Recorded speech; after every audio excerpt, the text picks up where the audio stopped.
Hello and a very good morning. You're watching the Breakfast News on Rajya Sabha television with me, Frank Pereira. Here are the headlines this morning. 10 civilians injured in Pak shelling along the line of control and international border. Army says 2 to 3 Pak soldiers killed in retaliatory action. Chief Minister moved immediate de-escalation.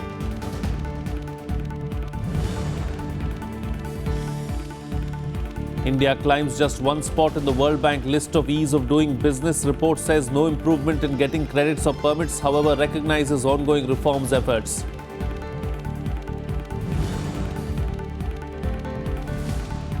Tata has filed caveats in courts against ousted Tata Sons chairman Cyrus Mistry. Ratan Tata tells group CEOs to focus on business. Tata stocks take a hit.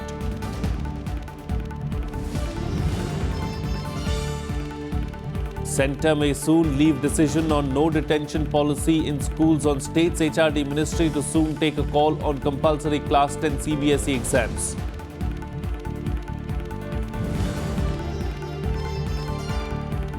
Health advisory sent to states over Delhi flu after Delhi and Madhya Pradesh avian flu detected in Kerala. Our top focus on the bulletin this morning. 10 civilians have been injured in Pakistani shelling along the line of control in Rajour and the international border in RSTV. The army says 2 to 3 Pakistani soldiers have also been killed in India's retaliatory action. A delegation led by BJP leader Yashwant Sinha has met hardline Hurriyat leaders in a fresh bid at breaking the logjam after more than 3 months of unrest in the valley. The centre has distanced itself from this visit. Here's more. In yet another incident of ceasefire violation, Pakistani forces resorted to heavy firing along the line of control in Naushera sector of Rajouri district on Tuesday. Pakistan troops used mortar and small arms fire to target Indian positions and even civilians. The Indian army gave a befitting response to the violations. 2 to 3 Pakistani soldiers are believed to have been killed. Earlier, Pakistani troops also resorted to ceasefire violations by targeting civilian population along the international border in the RSTV sector in Jammu district. 10 people have been injured in these incidents. Meanwhile, the unprecedented increase in Pakistani shelling along the border has created panic among residents. अभी कुछ दिन पहले से जो है border और LOC में tension काफ़ी ज़्यादा चल रही है। जहाँ जहाँ कुछ विलेजेस हैं वहाँ पर डिप्टी कमिश्नर साहब ने जो है स्कूल्स जो हैं वो बंद करने के भी आदेश दिए गए हैं। बल्कि अगर वहाँ पर देखते हैं कि इंटेंसिटी फायर की कितनी है, अकॉर्डिंगली अगर हमें ज़रूरत पड़ती है तो हम वहाँ से इनको इवैक्यूएट करके तो यहाँ पर जो सेफ कैंप एरियाज़ हैं वो हमने आइडेंटिफाई किए, वहाँ पर उनको हम बिठाएंगे। हमारा बहुत नुकसान होता है कि हम बाहर भी निकल कर नहीं पढ़ाई कर सकते क्योंकि कभी फायर हो सकता है यहाँ पर। बाप भी घबराए हुए सर, बच्चे भी घबराए हुए, लेकिन चक्कर ये है कि बेचते नहीं है। अभी घर से बोलते हैं कोई पता नहीं कि किसी टाइम भी फायर आ सकता है। फायर आने का इधर हमारे न्याका पांचगढ़ में कोई भरोसा नहीं है, कभी भी आ सकता है sir. There have been 40 ceasefire violations from the Pakistani side since India carried out surgical strikes inside Pakistan-occupied Kashmir, targeting terror launch pads after the Uri army camp attack. In LOC, wherever it happens, we have retaliated with enough force. And I believe that last couple of days it's not good. It's a reaction from the other side for earlier happenings. In an attempt to break the 3-month impasse in Kashmir, a 5-member delegation led by BJP leader Yashwant Sinha met hardline Hurriyat leaders Syed Ali Shah Gilani and Mirwais Umar Farooq in Hyderpura area of Srinagar on Tuesday. The meeting came as the separatist shutdown in Kashmir entered its 109th day. However, Sinha clarified that they had not come as a delegation. मैं एक बात बिल्कुल clear करना चाहता हूँ, हम कोई delegation नहीं है। हम चंद लोग जिनको मैं कहूँगा कि पीपल ऑफ गुडविल हैं, वो इंसानियत के नाते आए हैं यहाँ पर और मकसद है कि यहाँ जो दुख दर्द है, जो तकलीफ है, उसको अगर हम बांट सकें तो अपने को खुशकिस्मत समझेंगे। We can't stop something which is voluntary in nature. Beyond that, I cannot comment. Meanwhile, Pakistan-based terror group Lashkar-e-Taiba has claimed responsibility for the Uri terror attack through a poster. The militant group's parent body, Jamaat-ud-Dawa, will also hold funeral prayers for one of the perpetrators of the attack in Pakistan's Gujranwala town. The attack in September had claimed the lives of 20 Indian soldiers. Bureau Report, Rajya Sabha TV. Meanwhile, Jammu and Kashmir Chief Minister Mehbooba Mufti chaired a top security meet in Srinagar and called for immediate de-escalation of the alarming situation along the borders. At the meeting of the unified headquarters comprising top officers or rather officials of the Army, BSF, CRPF, state police and intelligence agencies besides the civil administration, the Chief Minister was briefed about wide-ranging issues. This included the emerging security scenario in the Kashmir Valley, the situation along the borders and steps taken to address issues arising out of cross-border shelling. Mufti said that there cannot be any substitute for the reconciliatory policy. She said, and I quote, "Ways and means shall have to be explored immediately to bring an end to the sufferings of the hapless people subjected to immense miseries over the past few months because of the continuous cross-border shelling and escalation of violence in the state and the region," unquote. Mufti also condemned the terror attack in Quetta and said that the cycle of death and destruction confronting the region must end at the earliest. In other news now, Prime Minister Narendra Modi inaugurated the first tribal carnival in the national capital on Tuesday to promote inclusiveness among the tribals. The Prime Minister also lauded their rich contribution to the country. Here are the details. Addressing a congregation of tribals from across the country, Prime Minister Narendra Modi said it was necessary to make the communities real stakeholders in the development process. The Prime Minister also pitched for startups to brand and export tribal goods to domestic and foreign markets to help in their economic empowerment. The Prime Minister also stressed on contribution of the tribal communities in preserving forests. अगर वनों को किसी ने बचाया है, जंगलों को किसी ने बचाया है, तो मेरे जनजातीय समुदायों ने बचाया है। वो सर दे देगा, लेकिन जंगल को तबाह नहीं होने देगा, ये उसके संस्कार में होता है।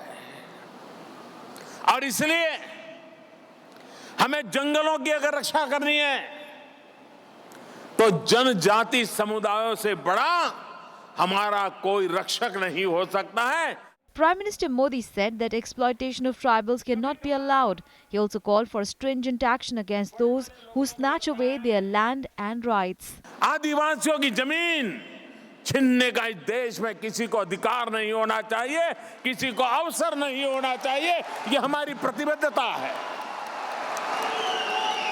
इस दिशा में सरकार कठोर से कठोर कार्रवाई करने के पक्ष में है और उसको हम कर रहे हैं। उसी प्रकार से आदिवासियों को जमीन का हक भी मिलना चाहिए, ताकि वो जमीन ही उसकी जिंदगी है, जंगल ही उसकी जिंदगी है। About 1,600 tribal artists and around 8,000 tribal delegates from across the country took part in the carnival. The carnival is aimed at preserving and promoting various facets of tribal life for their overall holistic development. This is Kriti Mishra's report for Rajya Sabha TV. Meanwhile, New Zealand is all set to offer an olive branch to India on the issue of the NSG membership. It was one of the countries that opposed India's application, citing principles as mentioned by China and other countries. Resolving the differences could be one of the key focus of New Zealand Prime Minister John Key's talks with Prime Minister Narendra Modi today.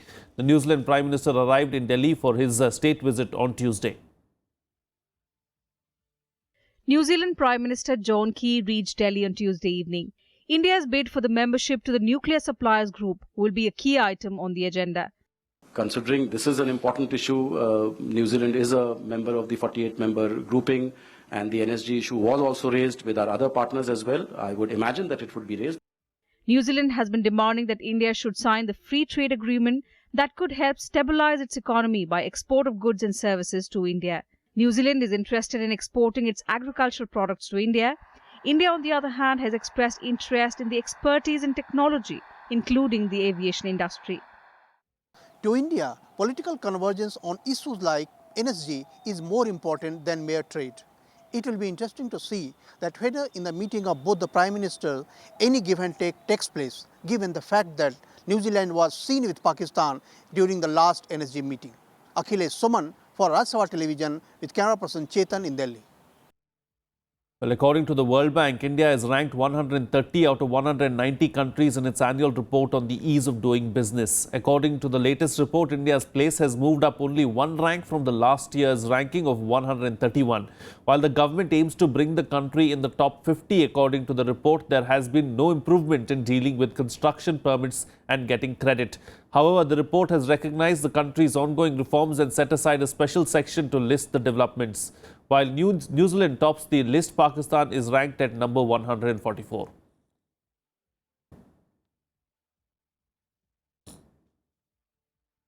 Well, after the open squabble between Uttar Pradesh Chief Minister Akhilesh Yadav and State Party President Shivpal Yadav, Samajwadi Party Chief Mulayam Singh Yadav held a press conference in Lucknow on Tuesday. While asserting that the family and the party are united, Mulayam said a decision on the chief ministerial candidate will be taken only after the party wins the state elections. This was the first time that Mulayam seemed unclear about naming Akhilesh as the chief ministerial candidate, suggesting that the so-called truce was just temporary. It was neither a picture of unity nor did his statements carry too much conviction. But the national president of the Samajwadi Party insisted on Tuesday that his party and family were united. हमारे परिवार एक है, party एक है। Party एक है, परिवार एक है, पूरे कार्यकर्ता, पूरे नेता एक हैं। Notably, while Chief Minister Akhilesh Yadav was absent at the press conference, Mulayam chose to emphasize that the SP came to power in 2012 because of him alone. But he ruled out becoming the chief minister just a few months away from the assembly elections. जब बने मुख्यमंत्री तो पहले तय कर लिया और तय करके हमने विधानसभा में आकर के नाम पेश किया, हमारे साथियों ने और वो हमने स्वीकार कर लिया। नेताजी एक बड़ा सवाल, नेताजी एक सवाल ये है कि जो मन में रखते हैं, वही पहले तो हमारे नाम पे लड़ा गया, क्यों नहीं जानता? सब कुछ ठीक है और मुझे तो नेताजी का आदेश मानना है। नेताजी का कैसा भी आदेश होगा उसका हम पालन करेंगे, नेताजी के साथ हैं। ऐसा कुछ भी नहीं हुआ जिसके नाते ये कहा जाए कि समाजवादी आंदोलन और विचारधारा को कोई नुकसान पहुंचा है। समाजवादी विचारधारा, आंदोलन और नेतृत्व यथावत हैं, मजबूत हैं और पूरी ताकत के साथ सांप्रदायिक ताकतों को ध्वस्त करने में सक्षम हैं। While remaining evasive about his brother Shivpal's return to the cabinet, Mulayam once again defended party MP Amar Singh, who was blamed by the Akhilesh faction for the problems within the family. The developments once again prompted political rivals to call the SP a sinking ship. Over the past few months, I think there is no sense of governance that exists in the state of UP. Akhilesh Yadav and Mr. Mulayam Singh Yadav must immediately put an end to this drama. And if they do not have the capacity to really control this ever-raging infighting, they must quit. It's now that the daggers are drawn between the two fractions. On this side is the Chief Minister and Ram Gopal ji, and on the other side is the party chief along with Shivpal Yadav. So naturally this kind of test of each person's weightage is on, and Ram Gopal believes that he is a very popular leader of Uttar Pradesh. I think what he says, there is some substance in that. Samajwadi party में जो भी कुछ हो रहा है वो बहुत अफसोसनाक है। हम सिर्फ यही कहेंगे कि उनका फैमिली का मैटर है, उस पर ज़्यादा बोलने की बजाय हमारा सिर्फ इतना मशवरा है कि समाजवादी पार्टी की सरकार है और इस वक्त लोग जो हैं त्रस्त हैं मुख्तलिफ चीज़ों के लिए। While Mulayam was dismissive about his brother Ram Gopal Yadav, the latter was clear about where the problem lay in the present crisis that's tearing the party apart. जहां अखिलेश नहीं वहां Samajwadi, minus Akhilesh there is no Samajwadi party. Indicating the rough road ahead for the SP in the assembly elections, Mulayam Singh refused to name the chief ministerial candidate of the party. All he could say was the party will decide if it did get a majority. Bureau Report, Rajya Sabha TV.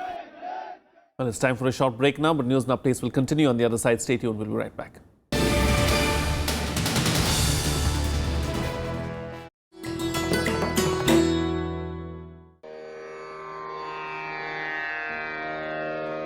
The sacred relics of Buddha were unearthed in Piprava in Uttar Pradesh. Buddhist monks from all over the world visit the National Museum to pay their respects. These charred bone fragments of Buddha are housed in the gold canopy gifted by the royal family of Thailand.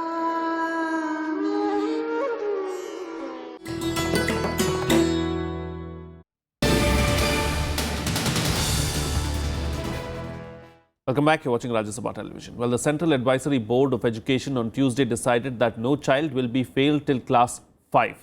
Thereafter, state governments can take a call on whether they want to hold back students. The Union HRD Ministry will soon take a call on whether the class 10 board examination should be made compulsory for students of CBSE schools. Here's more.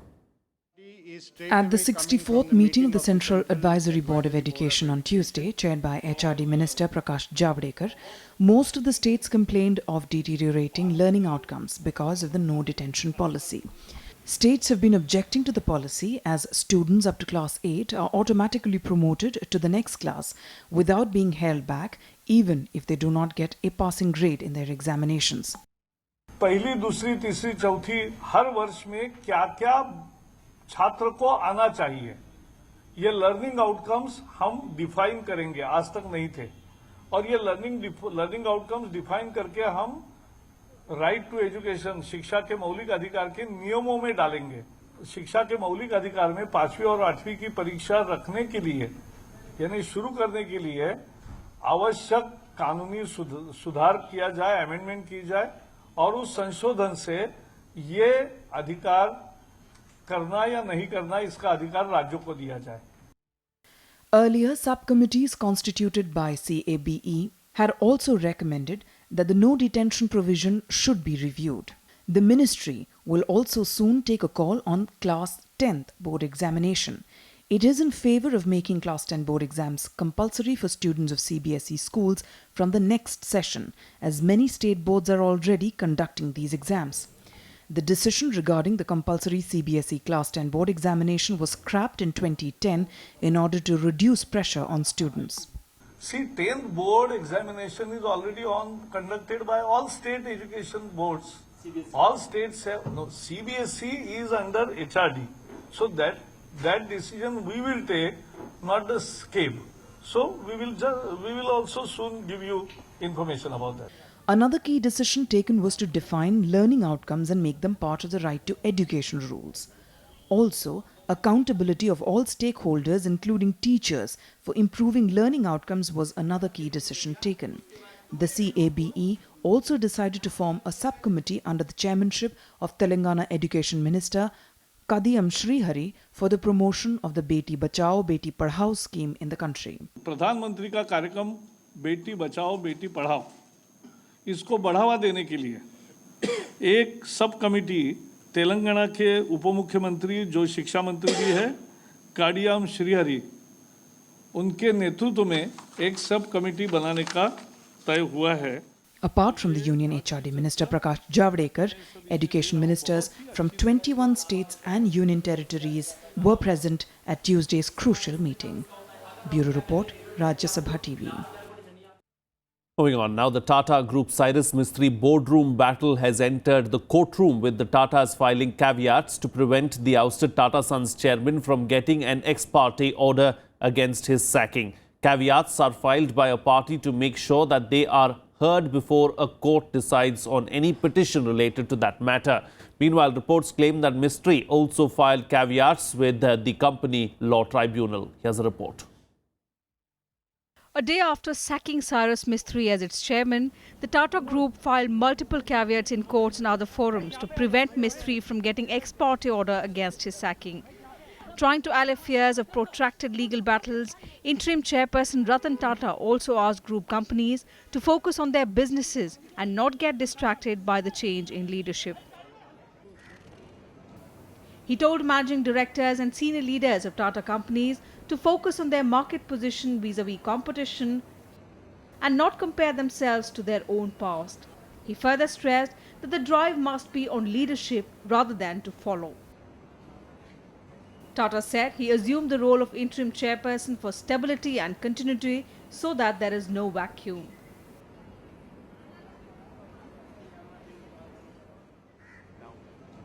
Tata Sons has already constituted a 5-member panel which includes Ratan Tata to find a new chairman within 4 months. The dramatic turn of events at India's largest conglomerate shook the stock markets. The company's shares took a nosedive, with market analysts left speculating the reasons that caused them. The manner in which this has happened and the abruptness of this entire move has shaken the entire industry, has shaken the stock markets, and all analysts are wondering as to what could be the real reason behind such an abrupt move. Everybody has a huge faith in the leadership qualities of Ratan Tata, and I'm sure that the temporary uncertainty that has been created in Bombay House will be blown over at the earliest, and it will be in the interest of India Inc. as well as in the interest of Tata's and India that the uncertainty should be blown over at the earliest. Mistri's removal comes in the wake of Tata Steel struggling to offload its loss-making British assets and Tata Motors struggling with weak sales. Mistri's incapability in resolving the long-running dispute with Japanese firm NTT Docomo that cost the company $1.2 billion in damages is also being seen as a reason behind his sacking. Bureau Report, Rajya Sabha TV. Well, cyclone Kyant formed over the Bay of Bengal, which is heading towards Odisha and Andhra Pradesh. Coast is likely to spare Odisha. However, as a precautionary measure, the Odisha government has put 14 districts on high alert as the cyclone may trigger rain in coastal districts of the state on Thursday and Friday. According to the Met Department, the cyclone is expected to hit the land somewhere between Visakhapatnam and Chennai coast. Well, the centre has issued a health advisory to states asking them to minimize bird-human interface to prevent an outbreak of bird flu. Birds in Delhi, Madhya Pradesh and Kerala have tested positive for avian influenza AH5N8, which according to the WHO is considered less risky of being transmitted to humans. Meanwhile, no death of birds has been reported on Tuesday from any zoo in Delhi and Madhya Pradesh, which are affected by the avian influenza or bird flu. Here's more. With birds in some parts of the country testing positive for avian influenza, the centre on Tuesday issued a health advisory to states asking them to minimize bird-human interface to prevent an outbreak of bird flu. In an advisory to Chief Secretaries of all states and union territories, Health Secretary C.K. Mishra listed out precautions to be taken to prevent an outbreak and offered central assistance if needed. Meanwhile, in Delhi, the memorial of former Prime Minister Indira Gandhi Shakti Sthal had to be closed as 2 more ducks succumbed to suspected avian influenza, taking the toll in the national capital to 66. On Tuesday, Delhi Development Minister Gopal Rai also visited the spot and met officials. Rai said the memorial will remain shut till the lab report of the dead birds are out.